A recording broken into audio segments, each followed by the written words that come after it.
A maior decisão que um ser humano pode tomar é a decisão de aceitar a Cristo como Salvador e deixar que Ele reine em seu coração. Mas o Evangelho tem verdades gloriosas. E uma verdade extraordinária é porque Jesus ressuscitou, os mortos um dia ressuscitarão.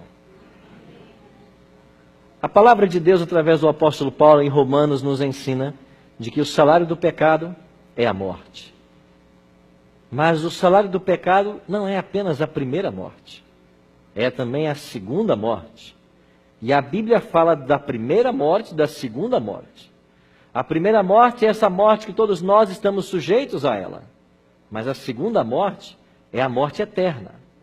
E essa segunda morte, ou morte eterna, será a sentença daqueles que não aceitaram a Cristo. Eles morrerão eternamente, junto com o próprio diabo, junto com os demônios que seguem ao diabo. Esta é a morte do lago de fogo e enxofre, segundo o livro de Apocalipse. Mas eu e você não precisamos passar por essa segunda morte.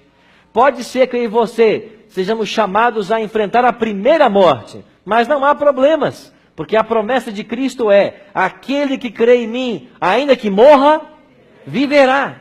E nós podemos viver pelo poder de Cristo. Talvez eu esteja pregando nessa noite para alguém que está num dos nossos auditórios, em uma igreja, ou talvez em casa, e você esteja pensando exatamente nesse momento em alguém que você muito ama e você perdeu recentemente. Talvez você não tenha entendido ainda os motivos pelos quais o seu filho de 12 anos veio a falecer. Talvez você não entende porque a sua filha, na beleza da adolescência, foi ceifada de forma tão cruel. Talvez nessa vida você não entenda, mas eu queria que você entendesse uma coisa hoje. Você pode reencontrar seus queridos. Nós podemos reencontrar os nossos queridos, se nós nos prepararmos para isso. Há 2 anos atrás, pela primeira vez na minha família, a morte colocou a mão sobre um parente próximo. Nós somos em 9 filhos lá em casa, 7 homens, 2 mulheres. Os 7 homens, nós crescemos unidos. Nós gostávamos de estar juntos, tomar refeições juntos, tirar férias juntos, praticar esportes juntos. E lá em casa, desde que eu tenho 5 anos de idade, a tradição, todo domingo pela manhã, era o nosso futebol. E eu tinha um irmão que era o mais fanático por futebol. Um dia ele até perguntou para mim assim: Arilton, no céu haverá futebol? E eu perguntei: por quê? Porque eu gosto tanto de futebol e você fala que o céu é de coisas boas. Eu confesso que eu fiquei confuso com a pergunta. Mas eu disse para ele assim: Dão, eu não sei se no céu vai ter futebol, mas eu sei de uma coisa: tudo que o céu terá será melhor que o nosso futebol. Há 2 anos, ele chegou do trabalho. E enquanto estava descansando, sentado no caminhão que ele dirigia, aí mesmo ele faleceu. Como foi triste receber a ligação do meu sobrinho, quando ele disse assim: Tio Arilton, eu não tenho uma boa notícia. Eu logo pensei na minha mãe e no meu pai, próximos aos 80 anos de idade. Mas ele disse: foi o tio Dão, ele acabou de morrer. Aquele foi um dia triste para a nossa família.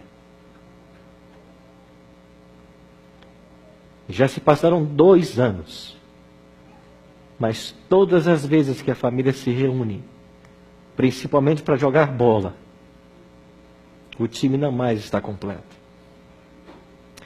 E eu fico pensando o dia que Jesus voltar, e eu quero reencontrar meu irmão. Há 2 meses, a morte voltou a visitar minha família. Dessa vez foi meu pai. 81 anos de idade. Ligaram para mim que meu pai não estava bem. E quando eu cheguei em Vitória, ele já estava entubado.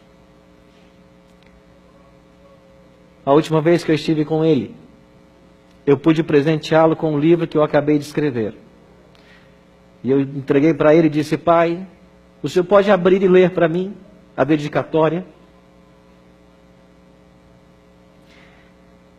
Ele abriu meu livro e leu a dedicatória.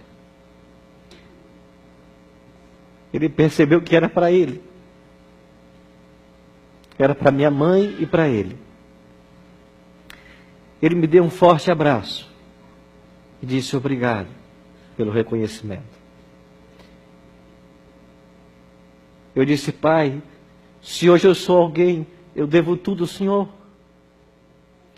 Quantas vezes lá em casa eu acordava de madrugada com minha mãe batendo as panelas na cozinha, preparando uma marmita para meu pai trabalhar cedo.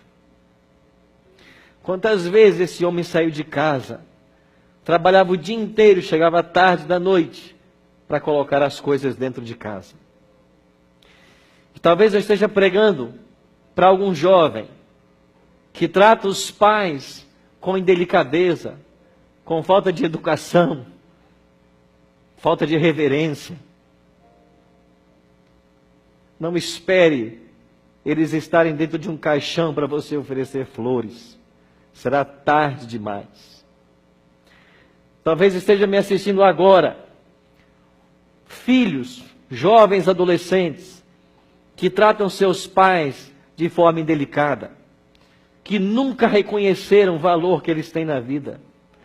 Por favor, busque seus pais, os abracem quanto mais puderem, os beijem, diga para eles tudo o que eles representam para vocês. Pare com essa vida de rebeldia, achar que o mundo circula em torno de você. Seja uma pessoa responsável. Os pais são presentes de Deus. E como é triste para mim, agora ter que voltar para minha casa e não ter mais a presença do meu pai. Aquela voz, eu nunca mais vou ouvir nessa vida. O meu filho que está para nascer não vai conhecer o seu avô. Mas um dia, na eternidade, quando Cristo voltar, nós seremos uma família mais uma vez.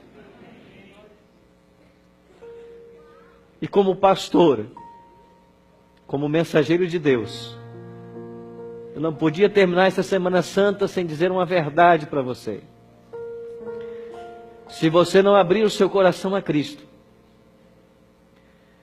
se você não tomar a decisão que esta mãe e este filho estão tomando agora de serem batizados, você nunca vai rever os seus mortos.